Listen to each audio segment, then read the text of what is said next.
No Saber Direito desta semana, o tema é Direitos Humanos.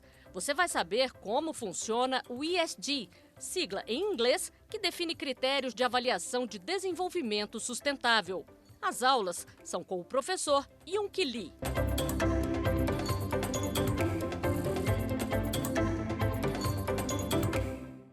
Olá, meu nome é Yun-Kee Lee, eu sou seu professor do curso de Práticas ESG aqui no Saber Direito da TV Justiça. Meus agradecimentos pelo convite e todo o suporte que o Saber Direito e a TV Justiça têm me prestado.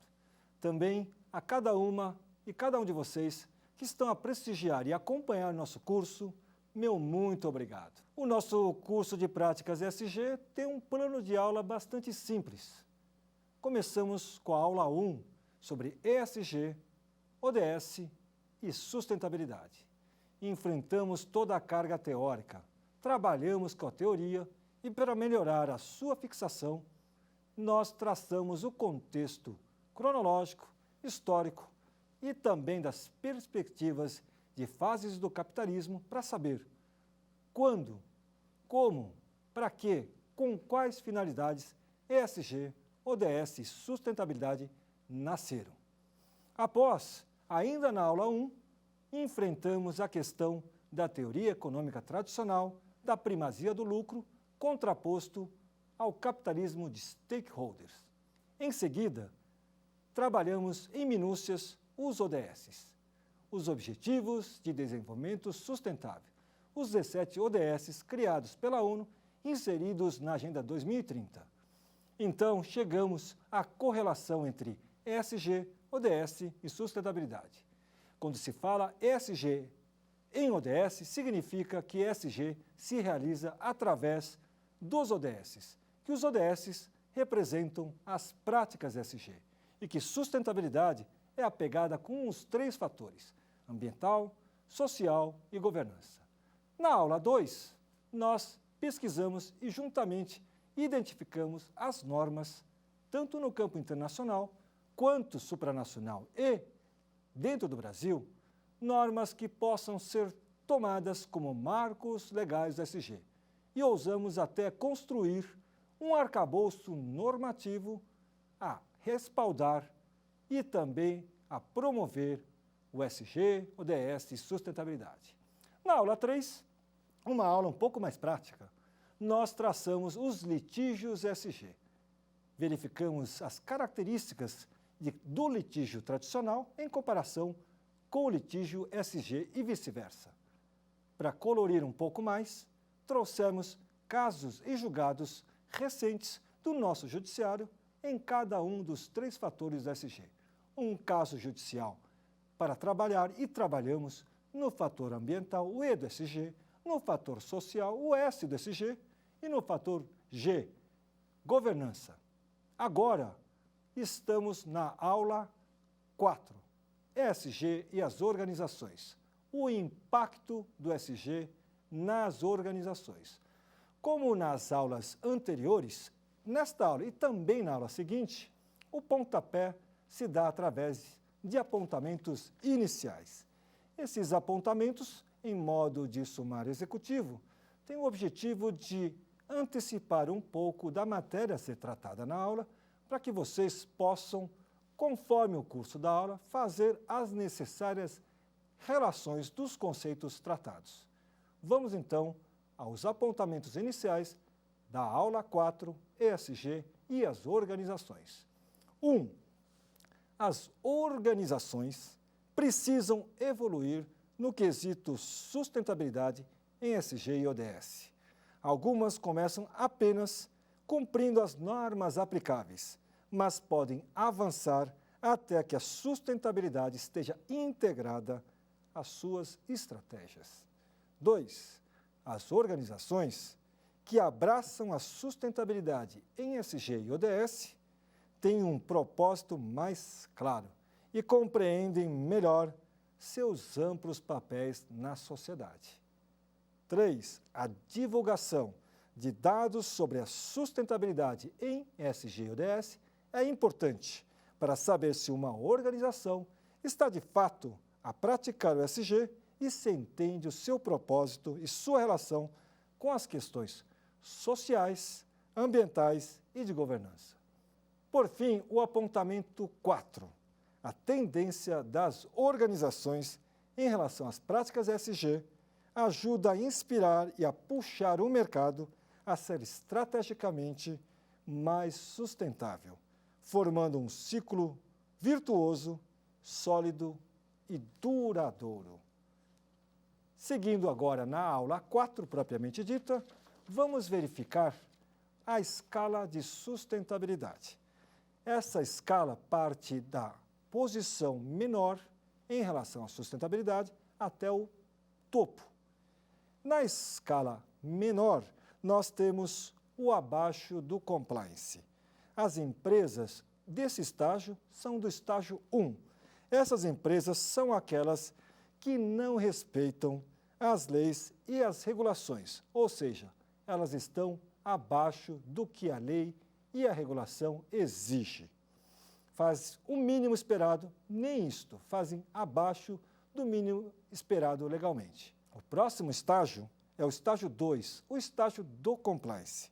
As empresas desse estágio 2 do compliance fazem o mínimo esperado, aí sim, mas apenas o que a lei obriga e o que a regulação exige.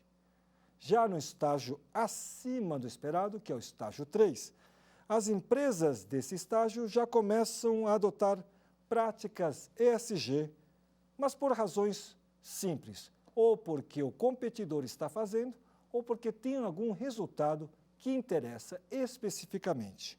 Ou seja, essas empresas do estágio 3, acima do esperado, ainda não enxergam a sustentabilidade em suas estratégias. É um momento em que as práticas ESG são realizadas mais por interesses laterais e não como parte do negócio. No estágio 4, nós temos as empresas que começam a integrar a sustentabilidade em suas estratégias de negócios.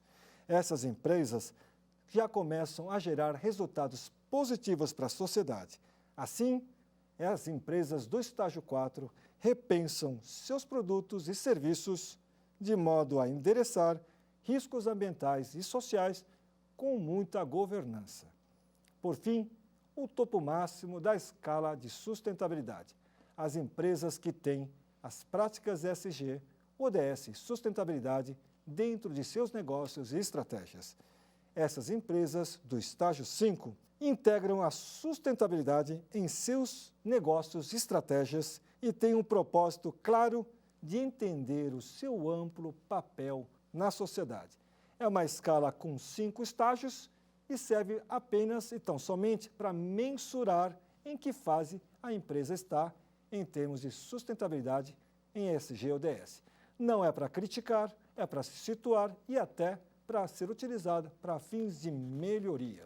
Verificado o que é a escala de sustentabilidade, então vamos ver agora como se dá o topo dessa escala.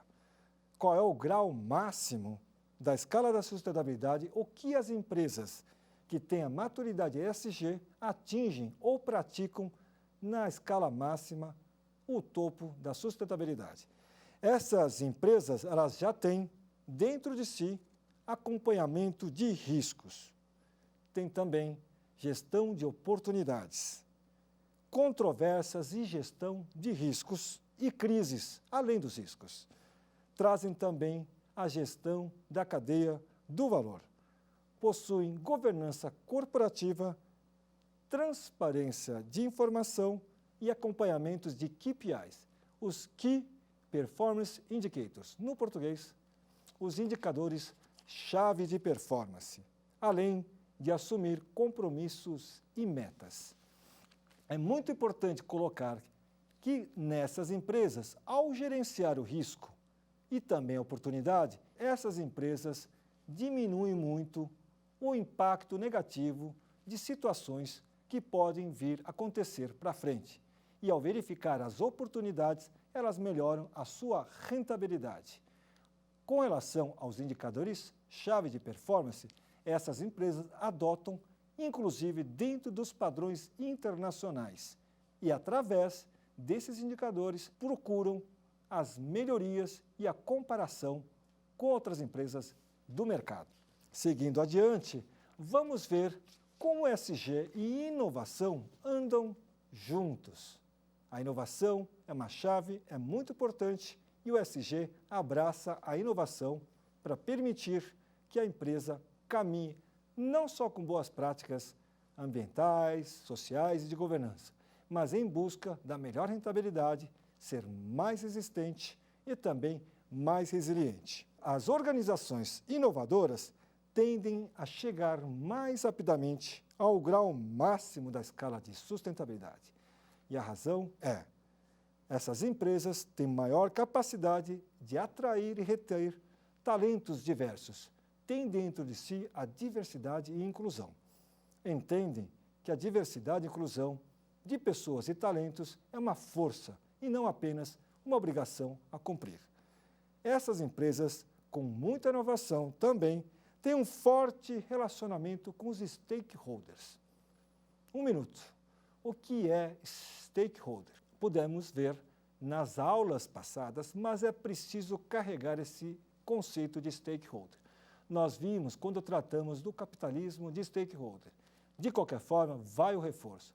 O conceito de stakeholder que utilizamos para fins do nosso curso de práticas ESG é aquele definido por Friedman, que não é o Milton Friedman, o pai do neoliberalismo, assim conhecido, ou do liberalismo atual, mas um outro estudioso.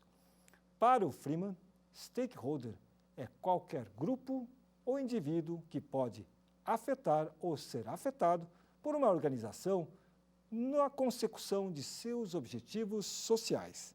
Ou seja, empresas com muita inovação e que abraçam as práticas ESG têm um forte relacionamento com seus consumidores, seus fornecedores, investidores, além de sócios e acionistas, mas também com todas as comunidades, seja a comunidade local ou uma outra comunidade distante, localizada, por exemplo, do outro lado do mundo onde a empresa está instalada.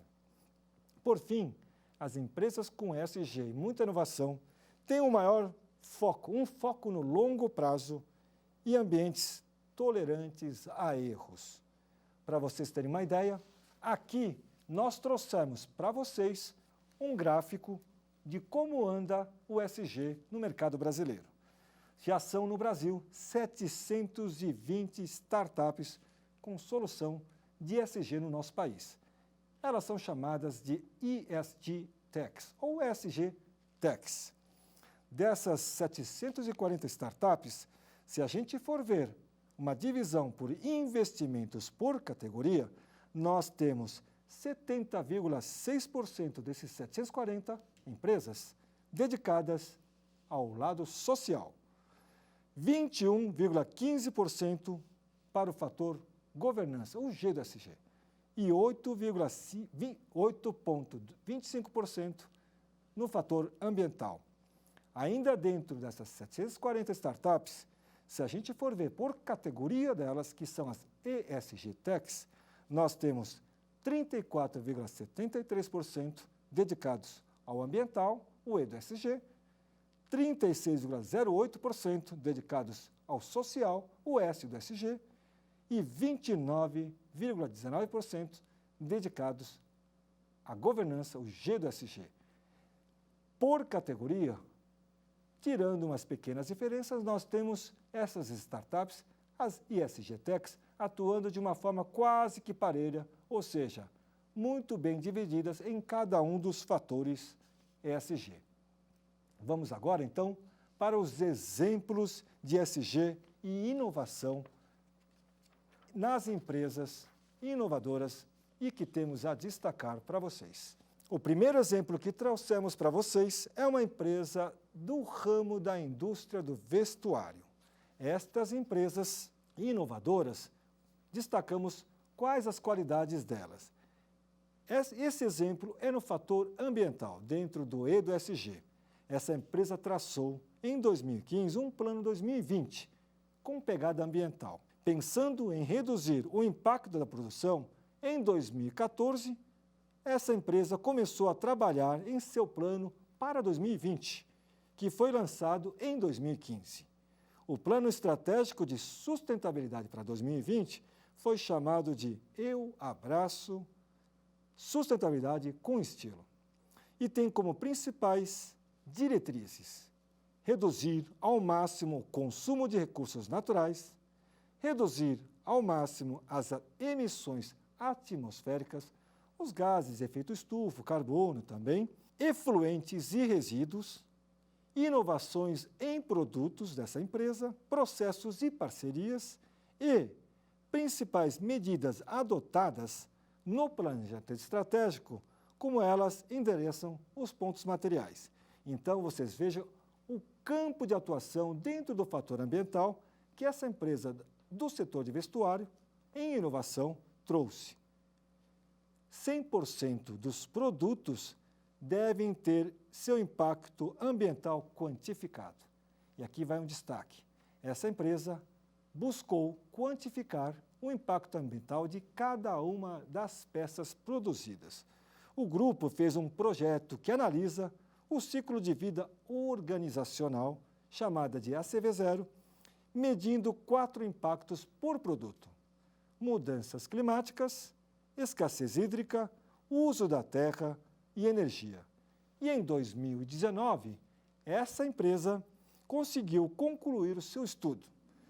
Vamos ver os resultados aqui no quadro e destacar alguns deles. Em termos de energia, essa empresa destacou que foram gastos em média por peça produzida 38 MJs. Então, com esse indexador próprio, a empresa buscará reduzir o gasto de energia, o gasto médio por peça. É bastante ousado, extremamente a se destacar. Outro ponto muito interessante dos índices que essa empresa criou. Uso da terra. A empresa possui 164 hectares. Para cada peça produzida, a ocupação é de 0,5 metro quadrado. O que a empresa busca em melhoria é que a ocupação do espaço por metro quadrado seja menor que o seu 0,5. A destacar, nesse exemplo de empresa inovadora, trouxe do setor do vestuário, sem dúvida nenhuma, são índices próprios. Métricas utilizadas são as internacionais, mas a criação de métrica própria e indicadores é um fator a se elogiar e a se destacar muito. Como fica em termos de comparabilidade, em benchmark com outras empresas do mercado? Bom, essa empresa tem concorrentes diversos no Brasil.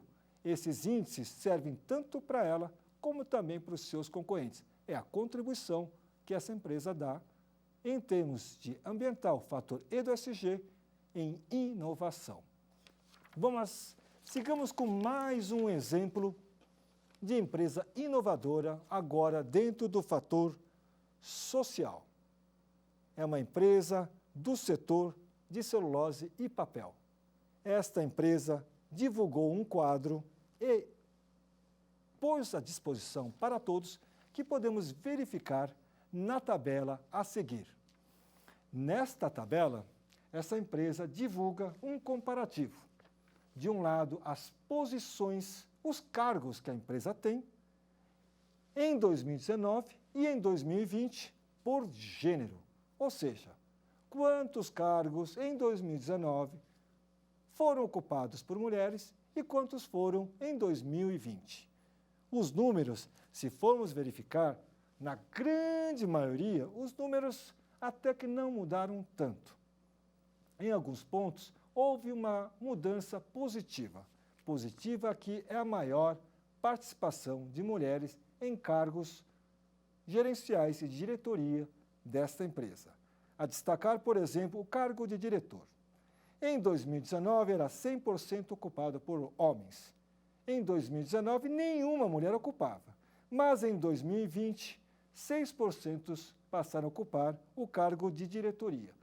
É pouco, mas é um grande avanço para quem não tinha uma mulher No cargo de diretoria, ter 6% já é um avanço muito grande. Mas vocês estão vendo aqui, analisaram esse quadro e não compreenderam tão bem como posso destacar como inovação um estado não tão interessante em termos de gênero, em posições chaves, em cargos chaves. Vejam, vamos pensar. Paremos um pouco. O quadro, os números não apresentam grandes coisas. Buscando um pouco de explicação, essa empresa fez algumas aquisições, etc., mas o que há para destacar de tão positivo? Eu diria para vocês que é a coragem de expor seus números. O SG estimula isso. Se os números não são bons, não são números para esconder. O que importa mais é revelar, divulgar os números, e isso é inovação, a transparência para que vocês possam, nós possamos ver esses números para contestar, criticar e a elogiar. Não há em relação aos números, mas a transparência, sim. Com esses números, essa empresa, do exemplo que citamos, ela tem planos, não só exibir os números e dizer, eu sou transparente. Há planos para melhorar a participação feminina nos cargos chaves da empresa, uma grande empresa. Então, essa é a parte a destacar no fator social do exemplo que trouxemos em termos de inovação de uma empresa de celulose e papel. Por fim, mais um exemplo de inovação, agora dentro do fator governança, o G do ESG. Qual é o papel a destacar desta empresa em termos de governança? O que há de inovação?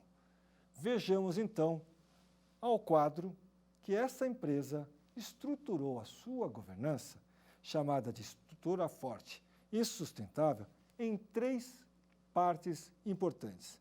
A governança corporativa, no estrito senso, a segurança da informação e a gestão de fornecedores. O primeiro destaque a colocar, esta empresa se vale de um framework do GRI, do Global Reporting Initiative, que é o framework mais utilizado no mundo inteiro. Você se lembra o que é framework? Vamos trazer o conceito.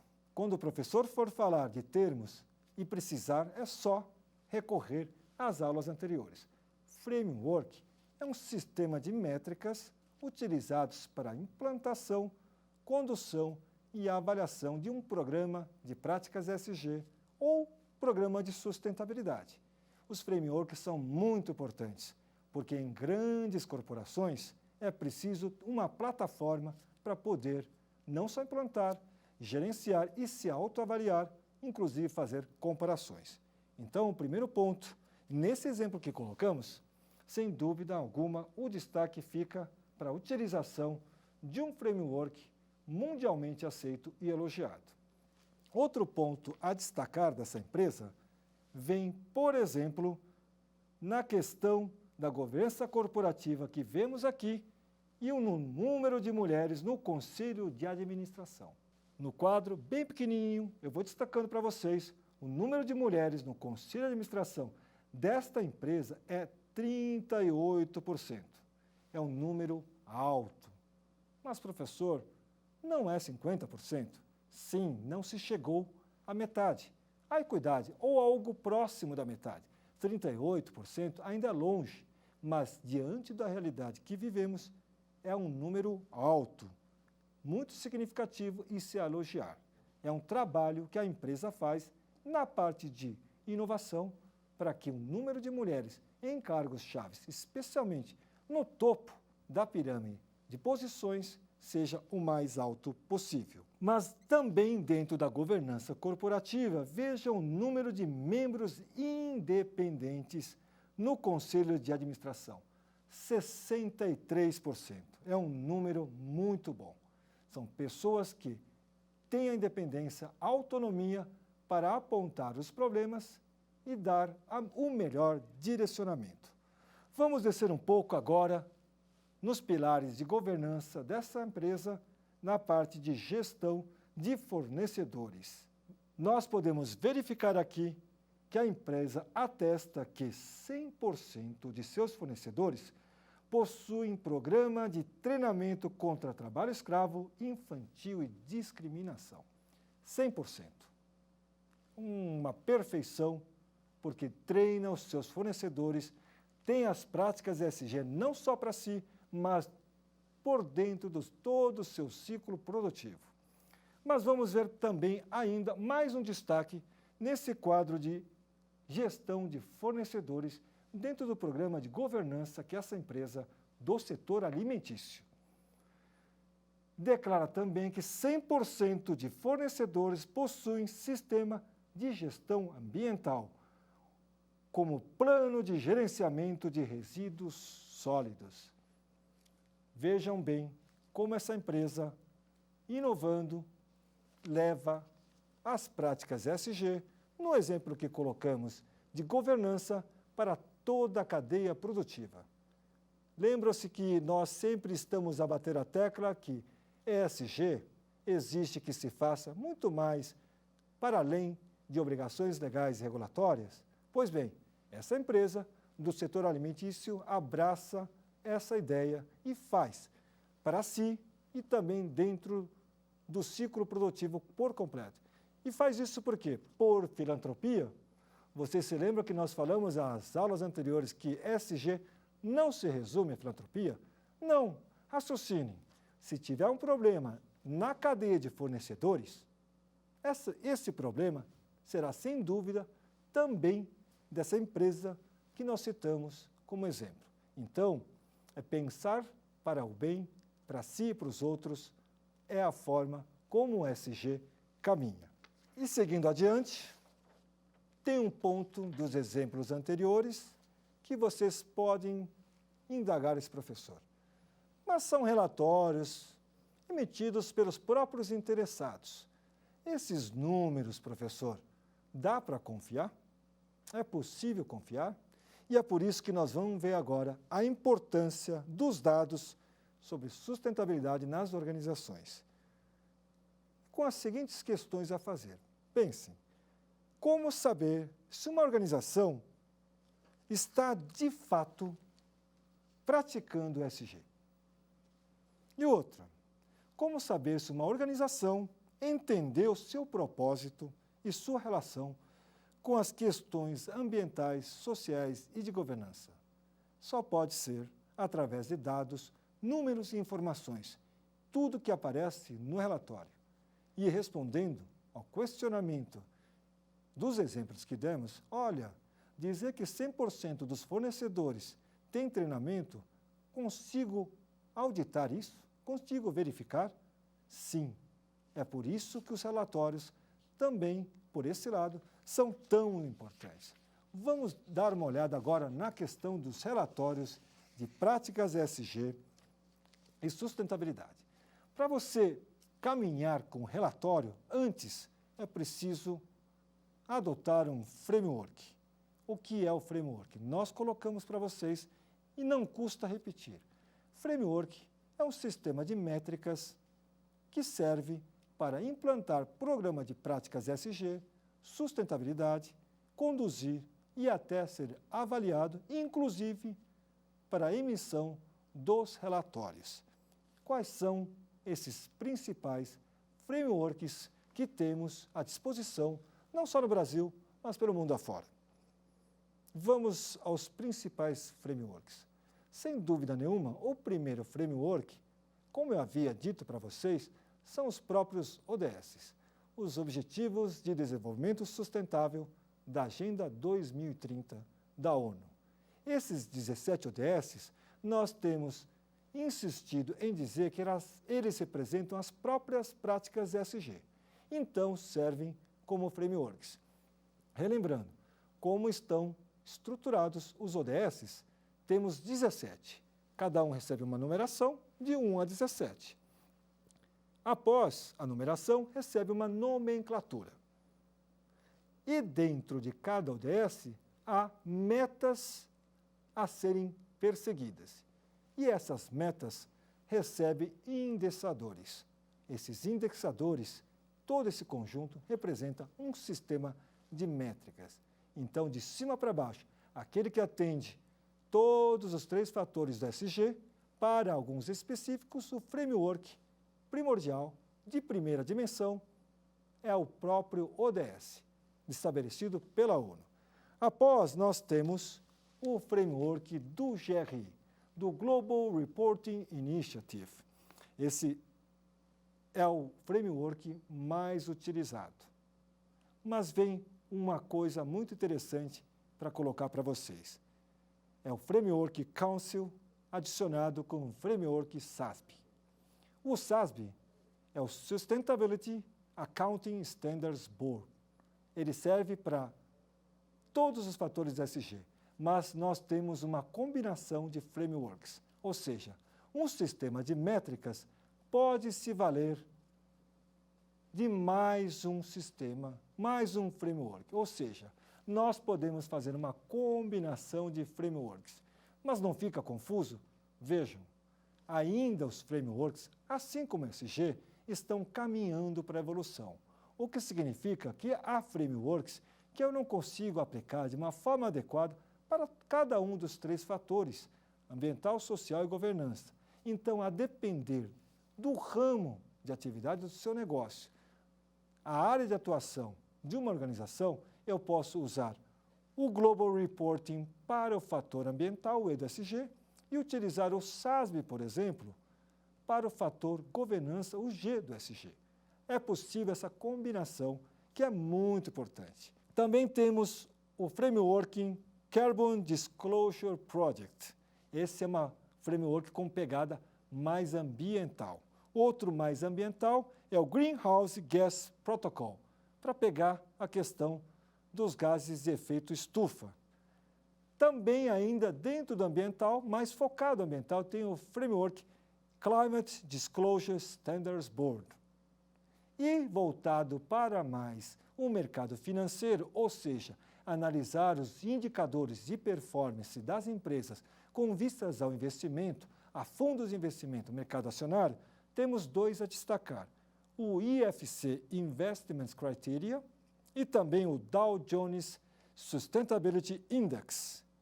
Fora esses frameworks, também vale destacar o ISE e também o ISO 26000. Vamos guardar o conceito de framework que utilizaremos bastante. Sistema de métricas. Guardem isso, sistema de métricas para implantar, conduzir e avaliar um programa de práticas ESG ou de sustentabilidade. Seguimos adiante, então, com os relatórios. Nós podemos ver aqui o quanto os relatórios são destacados pelo mundo afora. Nesse quadro aqui, muito importante, vocês vão verificar que, por um estudo, um levantamento da KPMG em 2020, nós podemos ver que, no mundo todo, 80% das empresas já publicam seus relatórios de sustentabilidade. 90% das empresas publicam os relatórios de sustentabilidade na América do Norte. Esse é o número maior, vence até as empresas do continente europeu. Mais um ponto a destacar para vocês aqui e vem para a América Latina, no sentido positivo. Na América Latina, nós temos a liderança de publicação de relatórios relativos à biodiversidade. E o setor de mineração lidera em termos de relatórios de biodiversidade. Vejam, novamente, vocês podem perguntar para o professor, mas relatórios emitidos pela própria empresa, a gente tem, os números são mesmo confiáveis? Vamos ver esses relatórios, os 7 critérios para avaliação no próximo slide. Quais são os 7 critérios para avaliar a qualidade de gestão ESG das organizações? São 7, vamos lá. 1. A liderança, executivos e conselho expressa seu entendimento sobre a relação entre o sucesso do negócio e as grandes questões da sociedade. 2. A organização comunica a gestão de aspectos sociais, ambientais e éticos, governança, em conexão com suas atividades cotidianas, através de indicadores reconhecidos. 3. A organização comunica como seleciona temas sociais e materiais foco para seu engajamento e, para isso, apresenta metas e monitora o progresso. 4. A organização comunica quais aspectos sociais, ambientais e éticos de governança representam riscos para o sucesso do negócio. 5. A organização comunica quais aspectos sociais, ambientais e éticos de governança, de novo, representam oportunidades para o processo do negócio. 6. Se há coerência entre os comprometimentos públicos e as metas da organização, planos e metas. E, por fim, o 7º critério para avaliar a qualidade de gestão, ESG, numa organização.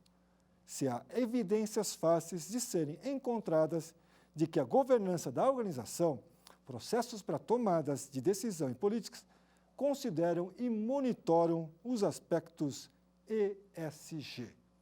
Esses são critérios para aferir os números que são publicados.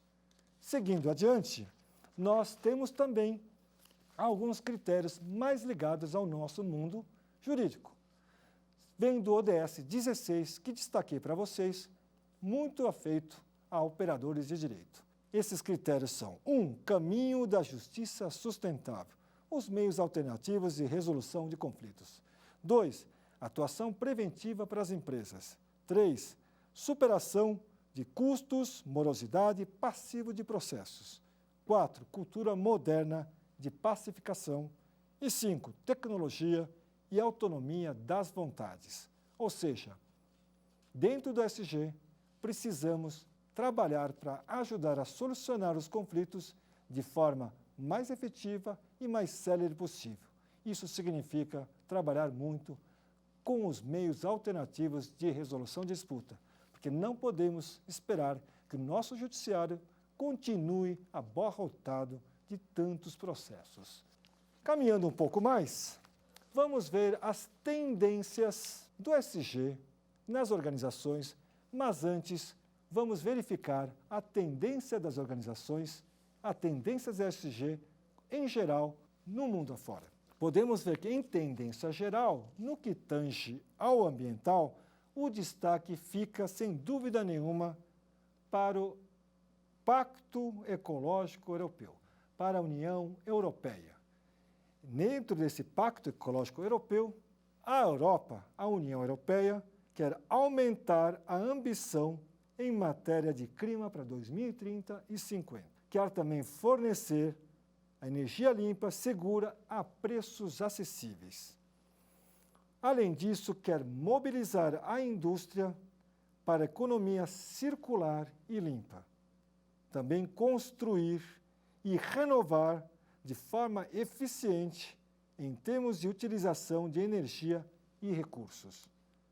Para além disso, o Pacto Ecológico Europeu, que ganha destaque no fator ambiental, o ESG, em termos globais, quer mobilizar a investigação e promover a inovação. Adotar uma ambição de poluição zero por um ambiente livre de substâncias tóxicas. Preservar e recuperar ecossistemas e biodiversidades. E vai com uma pegada do prado ao prato, conceber até um sistema alimentar justo, saudável e amigo do ambiente. E, por fim, acelerar a transição para a mobilidade sustentável e inteligente. Para isso, dentro do Pacto Ecológico Europeu, a União Europeia quer financiar essa transição, porque não quer deixar ninguém para trás e fazer uma transição inclusiva. Em tendências gerais, ambientais, o destaque vai para a União Europeia com o Pacto Ecológico Europeu. E as tendências gerais no fator social, o S do ESG, podemos ver aqui esse quadro com um monte de logotipos de empresas pelo mundo afora, dentro do nosso Brasil também, e vocês vão verificar que todas essas empresas estão, sem dúvida nenhuma, em alguma parte, a praticar mesmo o ESG, especialmente nesse destaque que colocamos no fator social. Pegando o exemplo de diversidade e inclusão, não há nenhuma dessas empresas que não estejam a trabalhar tão firmemente para incluir, para diversificar e também na equidade. Muitas dessas empresas estão trabalhando contra a disparidade de remuneração entre gêneros, trocando em miúdos o porquê da mulher estar recebendo menos que um homem quando exerce a mesma função.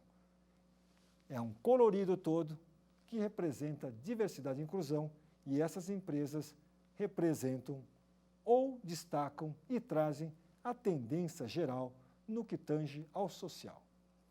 E em termos de governança, qual é a tendência geral a se destacar? Vejamos de novo nesse quadro aqui extremamente interessante, que é sobre governança. É uma pesquisa que foi feita e que eu gostaria de destacar para vocês.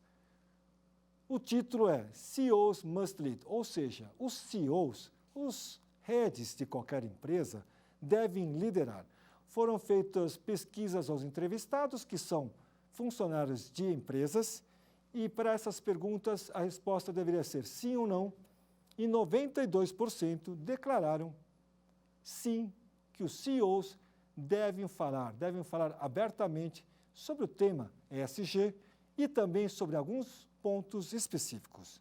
Vamos verificar aqui.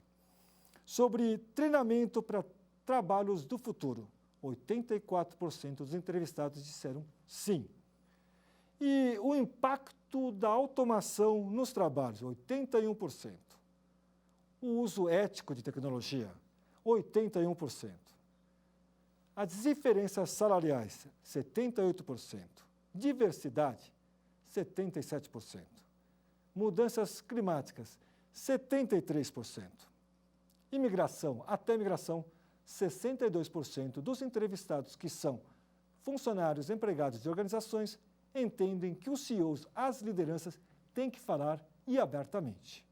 E outro destaque é colocar aqui, nesse quadro que podemos verificar, que os CEOs devem liderar, ou seja, ao invés de ficar esperando a obrigação legal, o Estado impor, através de leis e regulações, que os CEOs, as lideranças das empresas, devem se antecipar e fazer como demanda o ESG.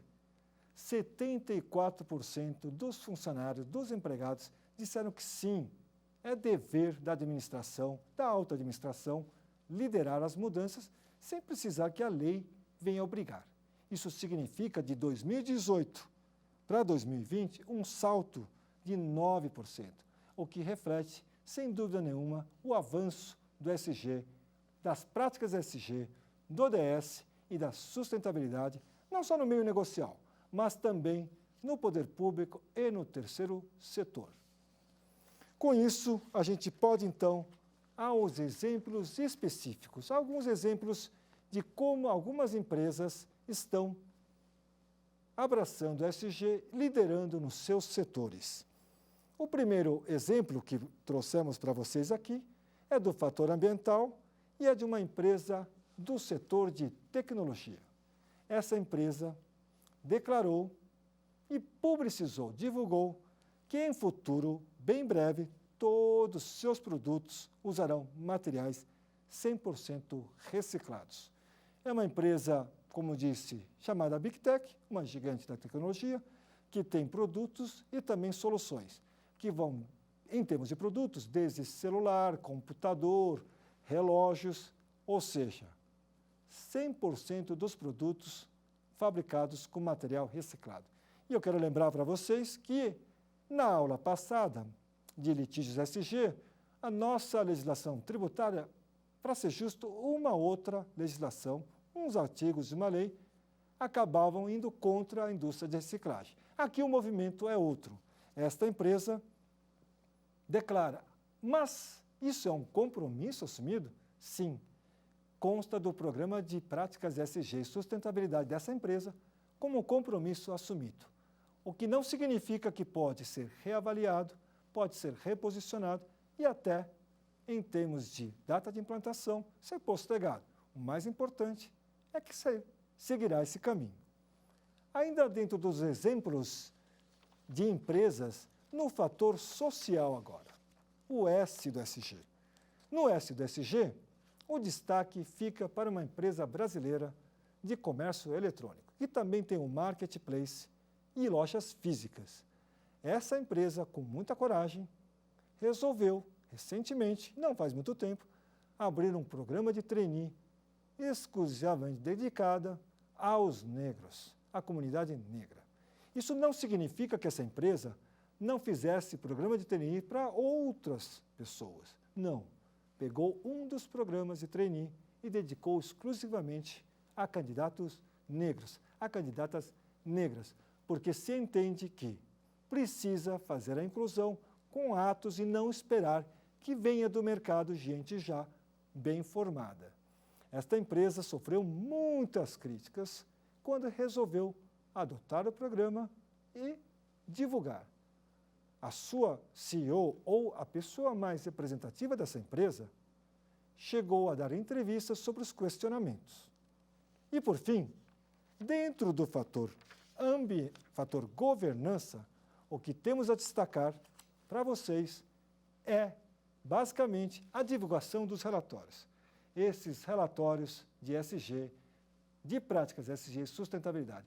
E por que os relatórios são tão importantes? Muito prático.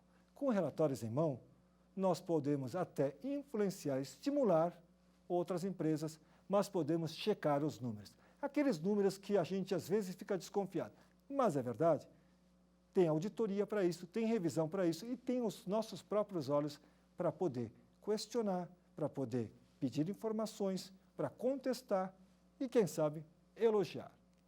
Agora, com toda essa carga colocada, vamos fazer uma recapitulação de tudo que foi tratado nessa aula 4 sobre SG e organizações, antes de adentrar ao nosso tradicional quiz, o tradicional quiz da Casa do Saber Direito da TV Justiça.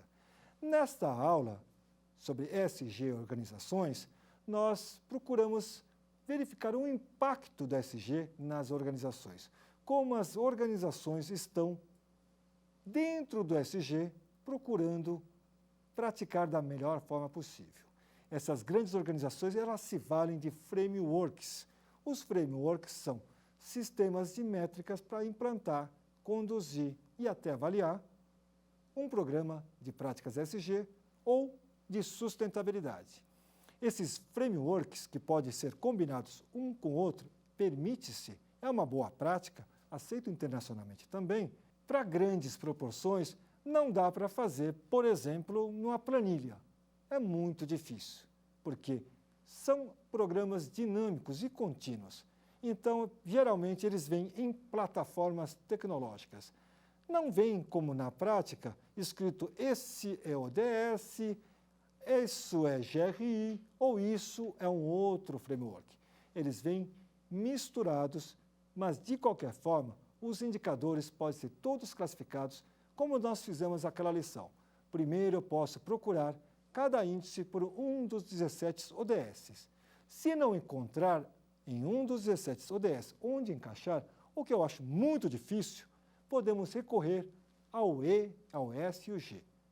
O que eu quero dizer para vocês é, por mais que evoluam, por mais que mexam nos frameworks, no sistema de métricas, todos eles são perfeitamente identificáveis em ODS e também no SG, no final dos planos. Isso foi basicamente o que tratamos em termos de SG organizações na aula 4. A última ênfase que queria colocar para vocês é em relação aos relatórios. Se houver uma desconfiança aos números, aos dados, ao que é prestado, lembre-se do washing que falaremos adiante. Publicar informações falsas, exageradas ou colocar uma obrigação legal como se fosse uma grande coisa, um grande feito, dá um efeito reverso terrível para as organizações. Ou seja, a vantagem que obteve com uma publicação não verídica não compensa o efeito negativo que chega com a descoberta. E cada vez mais há entidades não governamentais que analisam e criticam todos os relatórios de sustentabilidade das grandes corporações. E podemos avançar para o nosso quiz.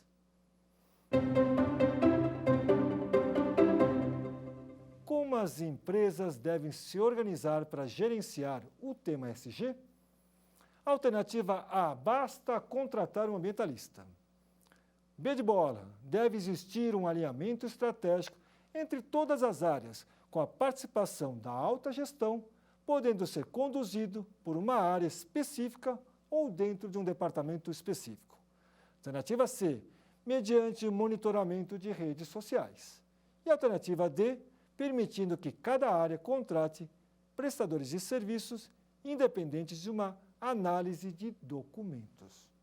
E a resposta correta é a alternativa B de bola.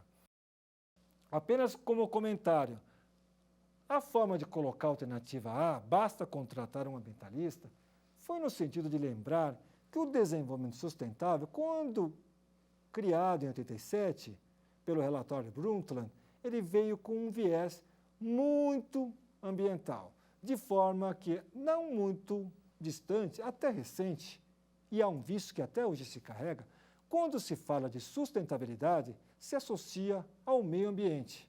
Portanto, essa alternativa é apenas para dizer para vocês que não se trata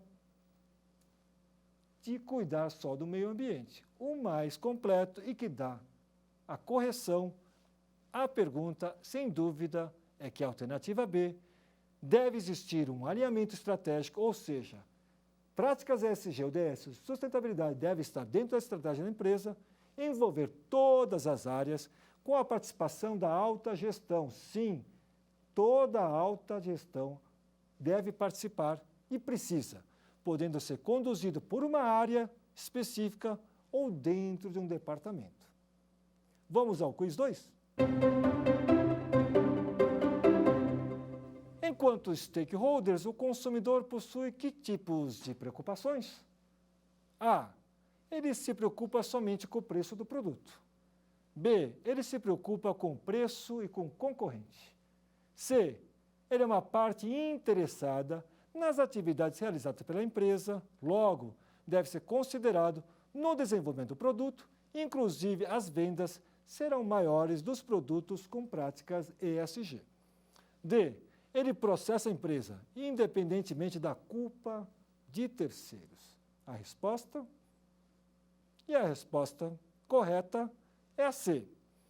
Um lembrete, o que é stakeholder?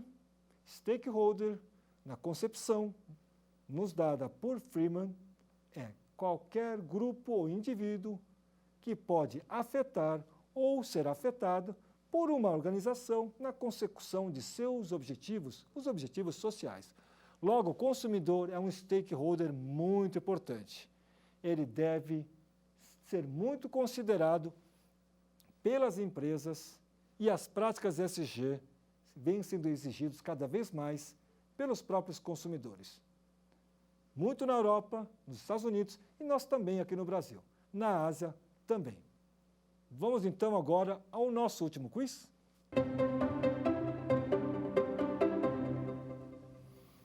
Existem práticas ESG comuns a toda e qualquer atividade, mas há também práticas específicas por segmento. Isso significa que A. Os critérios ESG serão analisados de forma diferente, conforme o segmento de atuação. Alternativa B, o critério E ambiental sempre é o mais importante. C, o critério S social sempre é o mais importante. E por fim, alternativa D, o critério G, governança, é sempre o mais importante. Qual é a alternativa correta? A alternativa correta é a A. Os critérios ESG serão analisados de forma diferente conforme o segmento de atuação. Vou dar um exemplo. Um escritório de advocacia, por exemplo, no que tange a fator social e governança, tem uma propensão a atuar de uma forma muito forte e muito bem. No que tange ao fator ambiental, precisa trabalhar mais. Por quê? Porque não tem uma fábrica, o prédio muitas vezes não é próprio, então tem que procurar outros meios para contribuir com o fator ambiental. O que não significa que pode cruzar os braços e falar: eu não sou poluidor, meu negócio não polui tanto, então eu posso ficar livre de tudo isso e trabalhar somente com um ou outro fator do ESG. Não, tem que trabalhar conjuntamente com todas as práticas ESG nos 3 fatores: ambiental, social e governança. Tivemos na aula 1 o ESG, ODS e sustentabilidade. Na aula 2, os marcos legais ESG. Na aula 3, os litígios ESG. Nesta aula 4, tratamos do ESG e as organizações. A última aula, a aula 5, será sobre o programa Práticas ESG. E lanço o convite para vocês para juntos fecharmos o curso de Práticas ESG aqui no Saber Direito, da TV Justiça, agradecendo a sua participação. Meu muito obrigado a todas e todos. Quer dar uma sugestão de tema para os cursos do Saber Direito? Então mande um e-mail para saberdireito@stf.jus.br ou entre em contato pelo nosso WhatsApp. O número é esse que aparece na sua tela. Você também pode estudar pela internet. Basta acessar o site tvjustiça.jus.br ou rever as aulas no canal da TV no YouTube. TV Justiça Oficial.